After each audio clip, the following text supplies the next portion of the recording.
안녕하세요. 정현석 변호사입니다. 2023년 올해로 법조 경력 15년 차, 그리고 강의는 9년 차입니다.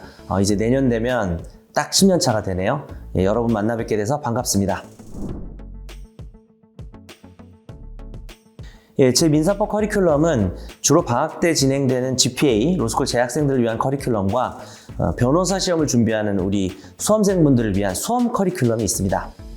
자, 수험 커리큘럼 같은 경우에는 3월부터 12월까지 진행이 되고요. 선택형, 기본 강의, 진모, 파이널, 크게 굵직하게는 이렇게 진행이 되는데요. 제 민사법 커리큘럼의 특징은 동일한 기본서를 계속 반복하자는 것입니다. 1회독 강의에 해당하는 선사기 통합 기본 강의 같은 경우는 로민정, 로소정에 있는 거의 모든 내용을 이야기하면서 선택형과 사례형, 기록형을 한꺼번에 멀티로 대비하자는 기본 강의, 그리고 이해되지 않는 거는 없어야 된다. 모든 내용들을 확실하게 이해하자라는 기조의 강의이고요. 진도별 모의시험은 물론 진도별 모의시험을 보는 강의지만 꼭 모의시험을 보지 않더라도 예를 들어서 인간 같은 경우에도 진모 강의를 많이 들어주시거든요. 아마 그 이유는 진모 강의에서 제가 역시 또 같은 기본서를 반복한다는 점이죠. 다만 이때는 주로 사례형과 기록형에 나올 내용들 중심으로 하다 보니까 전체 교재의 60에서 70% 정도를 다룹니다. 그래서 수험생들은 이 진모 강의를 들을 때 3월에 진행했던 선택형 강의를 인강으로 병행하기도 합니다. 마지막으로 파이널 강의는 정말 이 안에서만 시험에 나온다라는 각오 아래 짧은 호흡으로 아주 기초적인 내용은 이해했다는 전제하에 시험에 나올 핵심 단어들, 그리고 마지막으로 올해 시험의 예상 문제는 별 3개, 별 2개, 별 1개로 나눠드리고요. 올해 12회 변호사 시험 같은 경우도 사례형, 기록형에 대부분 별 3개에서 출제가 됐고요. 그래서 이렇게 크게 3번의 강의죠. 선사기, 진모, 파이널, 이런 식의 커리큘럼으로 진행하고 있습니다. 제가 쓴 교재는 로스쿨 민법의 정석을 시작으로 해서 로스쿨 민사소송법의 정석, 기록회계 정석, 그래서 학생들은 로민정, 로소정, 로기정 이런 식으로 이름을 붙이곤 하는데요. 이 교재들은 일반적인 수험서나 교과서와는 달리 텍스트 문장이 좀 생략이 되어 있습니다. 줄어든 텍스트를 가지고, 내용을 가지고 반복을 하라는 의미가 크고요. 그래서 제가 생각한 3가지 저의 희망이 담긴 교재인데요. 강단수, 두 문자로 말하자면 첫 번째는 강의안, 제가 거기에 없는 배경, 연결성, 깊이, 취지 이런 것들을 강의로 설명하려고 하는 강의용 교재라고 보시면 됩니다. 두 번째는 단권화죠. 수험생들이 가장 힘들어하고 시간이 많이 걸리는 게 단권화인데요. 이 단권화로 애먹지 말자. 이 교재를 내가 그냥 단권화해서 내버리자.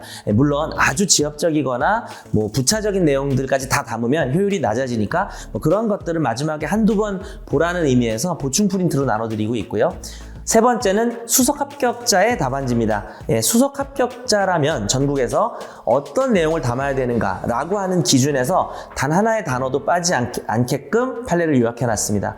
교재가 다른 교재보다 얇지만 판례에 써야 되는 내용들은 하나도 빠짐없이 오히려 매우 충실하게 들어있다는 점, 이것이 제 교재의 특징입니다.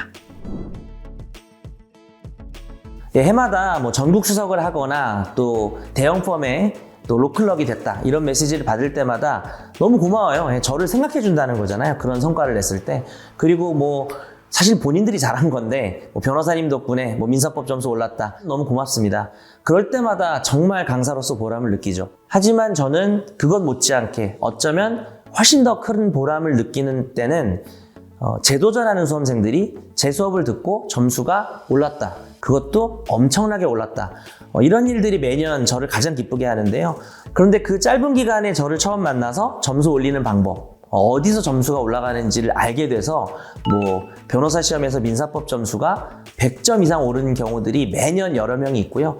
가장 클 때는 기록형이 50점 넘는 그런 그 4개월 만에 그런 학생도 있었습니다. 저는 전국 수석도 너무 좋지만, 연락 주셔서 너무 감사하지만 점수가 오른 친구들이 저를 가장 기쁘게 하는 것 같습니다. 저는 제가 민법 강사로서 가장 자신 있는 점을 3가지, 역시 2문자로 정리해봤습니다.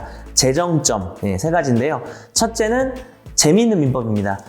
즐기는 사람 못 이기죠. 법학이 재미가 없으면 앉아있기가 힘들어요. 저는 강의를 가장 재미있게 하려고 최신 밈을 섞어서 재미있게 하려고도 하지만 그런 것보다는 법학의 논리가 정말 재밌는 거다.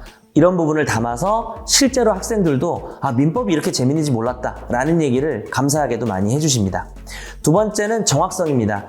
법학은 오류의 학문이고요. 언제나 오류의 위험이 상존하는데 시험에서는 아주 작은 오류도 게이트를 잘못 들어가서 다른 방 문을 연다는 거죠. 그 안에서 아무리 잘해도 빵점, 나락으로 갈 수 있습니다. 그래서 공부를 할 때 여러분도 정확성을 항상 신경 쓰셔야 되고 저도 오류 없는 민법에 도전하겠다라는 생각으로 매년 강의를 하고 있어서 제가 가지고 있는 오류가 제로라고는 말씀 못 드려도 제로에 수렴한다. 누구보다 오류 없는 강의를 할 자신이 있다라고 말씀드릴 수 있습니다. 세 번째는 점수를 올리는 방법을 알려드립니다. 여러분이 공부를 해보고 시험을 봐보면 입력과 출력의 큰 차이에서 좌절할 때가 많은데요. 평상시에는 민법을 잘 알고 판례 아는 것도 많고 설명도 잘하는 사람이 답안지는 이상하게 점수를 못 받는 경우가 매우 많습니다. 여러분, 사례형과 기록형은 점수를 주는 단어, 문구가 정해져 있어요. 채점자는 그 단어와 문구를 기준으로 채점합니다. 저는 수업 시간에 어디서 점수를 받는 것이고 어디는 아무리 써도 점수가 없다. 여기는 오히려 감점이다. 여기는 3점이다. 심지어는 5점이다. 이런 이야기까지 많이 해드립니다. 공부한 내용을 써먹으세요. 공부하고 점수를 못 받는 경우가 실제로 매우 많습니다. 저는 제 장점이 이렇게 세 가지라고 생각합니다.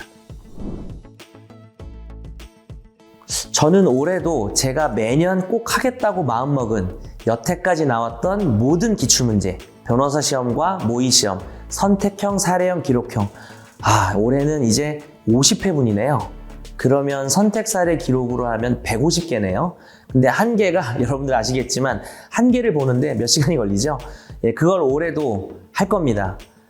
이유는요, 강사가 전체의 데이터를 어떻게 해서든지 자기 몸속에 가지고 있고 강의를 하는 것이 작은 강의의 뉘앙스에도 반영된다고 생각하기 때문입니다. 그리고요, 과거부터 현재까지의 기출문제를 또다시 보게 되면 그 변화의 트렌드, 최근에는 무엇이 중시되고 어떤 출제의 경향이 있는지에 대해서도 자동으로 알게 됩니다. 그런 것들을 여러분의 강의에 확실하게 녹여드리려고 생각하고 있고요. 저는 올해 변시도 그랬고요. 매년 변호사 시험 기간이 가까워지면 프로 과몰입러가 됩니다. 내가 시험을 보는 것 같고요. 그것은 제가 예전에 사법시험을 봤을 때 떨림일 수도 있는데 실제로 제가 아는 학생들의 얼굴들이 하나하나 떠오르면서 정말 단 한 명도 빠짐없이 모두가 합격했으면 좋겠다. 매년 최선을 다해서 강의를 하고 이 정도면 합격이 문제가 아니라 정말 충분한 점수를 받을 수 있도록 나는 강의를 했다라고 생각하면서도 또 막상 시험 기간이 되면 뭘 좀 더 해줄 걸 그랬나? 아쉬운 건 없나? 라는 생각을 하게 됩니다. 내년에도 그런 생각을 하겠죠 아마. 그렇지만 최대한 그런 생각이 들지 않도록 올해도 내년보다 조금 더 열심히 하도록 하겠습니다.